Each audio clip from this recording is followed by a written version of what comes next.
Hello and welcome to my channel. If you are a subscriber, welcome back. If you have not subscribed yet, please don't forget to do so. It really means the world to me. In today's video, I want to share 6 themes or 6 predictions of what is going to be happening in the luxury fashion world in 2025. Some of these predictions are about fashion as such, while others are more about the state of the luxury fashion industry. In any case, I thought that right now is a good time to share some of my thoughts, and then perhaps we will see whether all or any of these predictions will stay ground through this new year of 2025. So let's get started. So, my first prediction is the continued rise of individuality in luxury fashion. I have seen this theme of individuality being spoken about in publications such as Vogue and List, I believe, as well as on social media and specifically YouTube. So, I also want to mention it on my channel, perhaps sharing my own take on this trend. By the way, all the main publications that I read in the process of research, I will be linking in the description box down below, so you can also check them out. So I really think that this theme of individuality is an interesting one to talk about. The question that comes to mind immediately and naturally is the following. Isn't all fashion individual in the first place? Isn't fashion supposed to be actually individual to begin with? Well, you would think so, but let's look at the trends over the last decade or so. I think we first went through a long period of logo mania when people were wearing logos and items that were visibly designer items. And at some point, all of that logo mania increasingly looked kind of the same. So we saw Louis Vuitton Neverfulls, Christian Louboutin Heels, Gucci Marmont belts, Gucci and Balmain branded t-shirts. By the way, I still wear my Balmain t-shirt to this day. We also saw Cartier Love bracelet stacks and so on. What I'm trying to say is that there was some kind of sameness in the type of logos, designs, and items that people were choosing to wear. Then we all transitioned to wearing neutrals and basics, and this eventually turned into the quiet luxury trend. This trend, however, was not that quiet, if you ask me. We saw the same brands and the same items on repeat, starting from Hermes Birkins and Kellys to Alaya ballet flats, to Bottega bags, to Tatem scarf jackets, to the Row Margot bag, Celine jackets, Loro Piana loafers, and so on. So once again, even with the quiet luxury, everything just kind of started looking the same.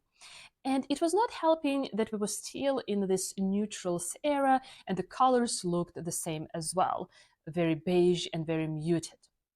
But now I think we're moving away from this sameness, whether it is defined in terms of wearing the same types of logos or wearing the same type of quiet luxury items. I think we have seen this resurgence of individuality in luxury fashion in 2024 already. I would actually argue that the trend of visible socks instead of ankle socks that kind of swept across the internet about a year ago, or maybe a little longer, is perhaps the first example of this resurgence of individuality. Different colors and prints on socks, different length of socks, different ways to pair socks with loafers, sneakers, kitten heels, flats, and so on. All of this allowed us to bring our own touch to wearing the same type of shoes that have been and are still trending. Another example of this, perhaps more noticeable, is of course the trend of wearing bag charms. I feel like it really started with brands like Loewe and Fendi and Louis Vuitton, and now it feels like this trend is becoming more and more prominent. Fendi has been showcasing new bag charms on the runway for Spring Summer 2025, and I think we will see an increasing number of bag charms being produced by other brands as well. Another brand I forgot to mention here is Miu Miu. I feel like they have been leaning heavy into the bag charm area, and with the overall popularity of their bags, the bag charms really feature heavily within that. And Prada has been catching up to all of this as well. I also think that this overall trend of individuality is creeping up in a number of micro trends that we will continue to observe in 2025. These micro trends include basically a number of accessories that help to personalize your outfit. So, accessories such as gloves, especially long gloves, hats, oversized, or I should rather say maybe statement sunglasses, colorful tights will also continue to be a trend, and not just burgundy, but tights in different colors, even tights which might actually clash with the color scheme of the outfit itself. So I think in 2025, we will continue seeing these different, unique, interesting ways of personalizing an outfit, whether through back charms, socks, long gloves, and so on. And maybe through just a combination of items that perhaps do not break the bank, but can have a real impact on our style and our outfits. And speaking about not breaking the bank, I think one of the reasons we will continue seeing the popularity of these small designer accessories is that, well, designer prices are really skyrocketing, or at least for the most part. And I will speak more about this later in the video. So I feel like the trends are shifting towards a lot of entry level items. So things like back charms, gloves, and hats, just because the price point is so much more accessible. And by the way, my name is Lisa, and I'm your guide to savvy luxury shopping no matter where in the world you are. Subscribe to my channel to learn more about strategic luxury shopping with the emphasis on quality and timelessness of your items. The second theme for 2025 is the resurgence of boho style. So, the second trend I want to mention today is the resurgence of the boho style. Obviously, this style has been around for ages. It just seems like it was somewhere on the sidelines, catering to people who preferred to dress in boho style to begin with.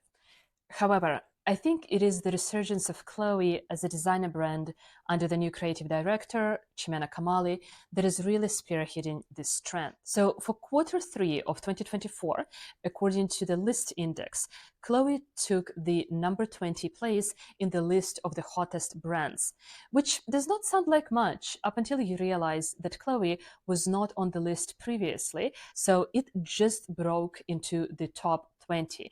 As in, I do not really know the last time that Chloe was actually in the top 20 of the list index of fashion's hottest brands. The Fall-Winter 2024 collection, presented by Chloe in February last year, was very well received, and there were quite a few items from the collection that became sort of recognizable pieces circulated among fashion lovers on the internet and social media. I think that the ready-to-wear pieces from the collection, like the ruffle blouses and dresses, have done particularly well, even though the price point for these was set really quite high. I will put some pictures here on the screen. I think the shoes were really quite popular as well, especially over the knee boots. And note that they were worn with knee-high socks visible as well. And I think this resurgence of Chloe as the brand really brought about this boho chic style back into the center stage. I think we will see the popularity of Chloe increase further in 2025, and with that, greater presence of boho chic in the everyday style. So think ethereal blouses, ruffles, light materials, see-through materials, fringe, and things of that nature. The popularity of suede, and especially suede bags, will also continue into 2025. And I'm kind of mentioning it here under the boho trend because this is definitely connected. I think we also have seen the return of the hobo bag in 2024, and this will continue into 2025 as well.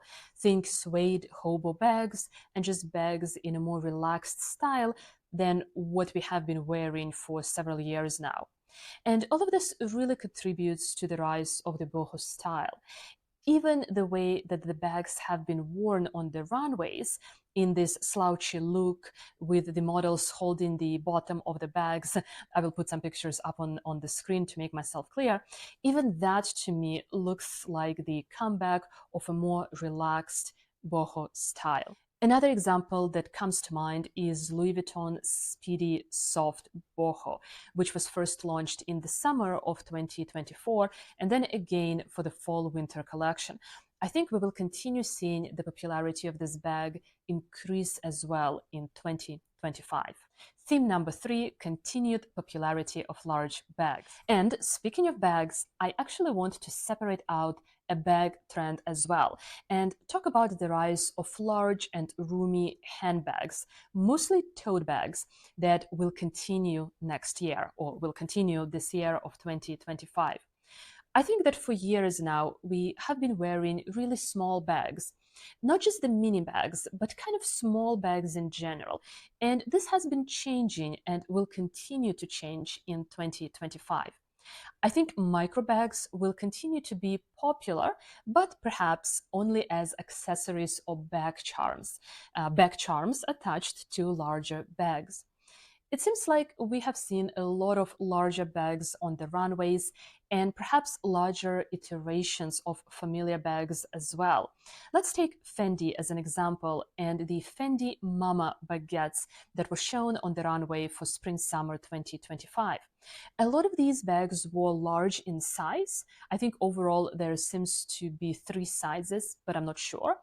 And these baguettes were slouchy with drawstrings, and they were handheld by a single strap, giving them this kind of easygoing vibe, different from the usual structured baguette that we have been used to for years. We also saw a lot of charms, by the way, that were present in the collection, which kind of brings back my first point about individuality. But overall, I think we will see the popularity of larger bags increase in 2025, perhaps with totes and hobo bags leading the way. The next theme is the rise of mid-range designer brands. I think we have seen this cropping up over the last couple of years. We are increasingly seeing a lot of contemporary and mid-range designers taking center stage and becoming more popular with consumers. This is true for the handbag department, so bags from Coperni, Jacquemus, APC, Coach, Totem, Savette, Kate, and so on have been really trending, and they have been really popular and quite noticeable. And really not only the bags. If we look once again at the list index for Q3 of 2024, the top 20 brands have at least 3 mid-range brands in their midst. So we have Jacquemus at number 7, which is up 1 point from the previous quarter in 2024. We also have Coach at number 15, which is up 5 points from the previous quarter, Q2 of 2024. And we also have Totem at number 16, which is completely new to the list. I think given some of the controversies with more established and heritage brands, like Dior, for example, and given some of the quality issues with brands like Chanel that are subject of conversation on social media all the time, we are going to see a continued change in consumer behavior where people will be buying and wearing mid-range labels that offer quality but do not come with the same type of price tag as some of the older heritage brands do. So the next defining theme for 2025 will be the appointments of new creative directors of design houses. So the previous year, 2024, saw some major shifts and appointments for creative directors in major design houses.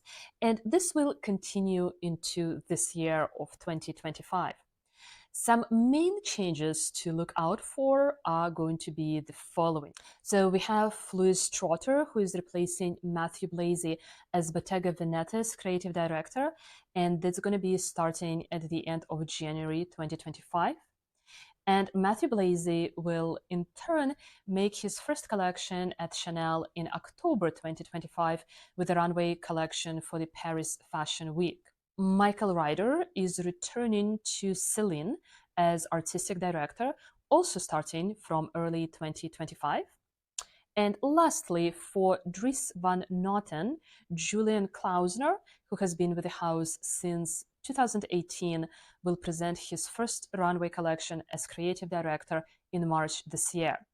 And some appointments, such as the one for my beloved Maison Margiela, are actually still up in the air and not decided. And with all of this, I think there are two things that we should be out on the lookout for. First, every new creative director brings their own vision and interpretation of the brand to the forefront. So we might see some noticeable changes in the aesthetics of such big design houses as Chanel, Dries Van Noten, Bottega, and Celine. It is really all about honoring the legacy, but also bringing about something new, bringing out their own vision. And it will be interesting to observe how these new creative directors are going to bring their own new vision for these big designer brands. Second, all of these changes mean that 2025 could also be an opportunity to buy some of the items from your favorite designers while they are still at a particular design house before the move has been made. For example, now could be a good time to buy Matthew Blazy bags from Bottega if there is something that you are particularly interested in. You can also find Dries Van Noten pieces from his last collection on sale right now, so could be an opportunity to grab something interesting before all of it is gone. And lastly, and this is number three already, we could expect shifts in consumer behavior as well, as many fashion enthusiasts follow designers more so than they do the actual label. I don't know, remember, for example, Phoebe Philo and the launch of her new collection last year when she left Chloe. Anyways, there are quite a few changes to look forward to, and quite a few designer names and changes in leadership to keep in mind for 2025. And the last theme is a combination of both price hikes and price decreases.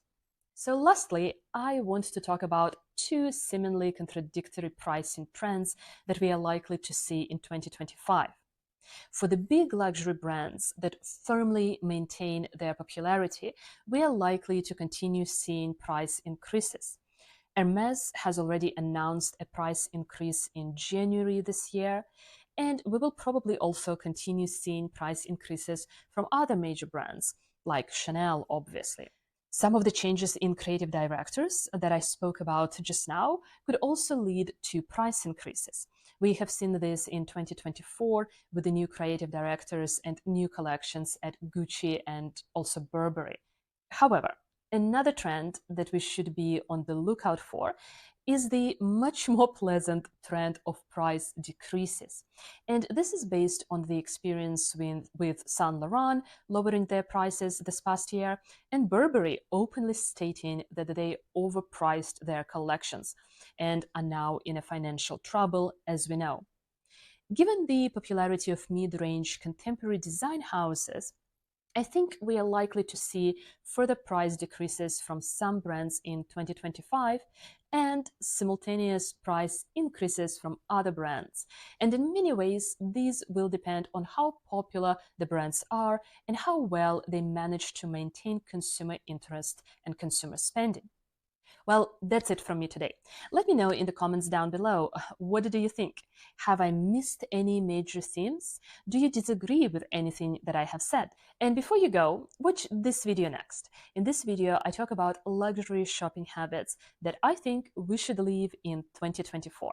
But for now, thank you so much for watching. Thank you so much for being here. Take care and bye-bye.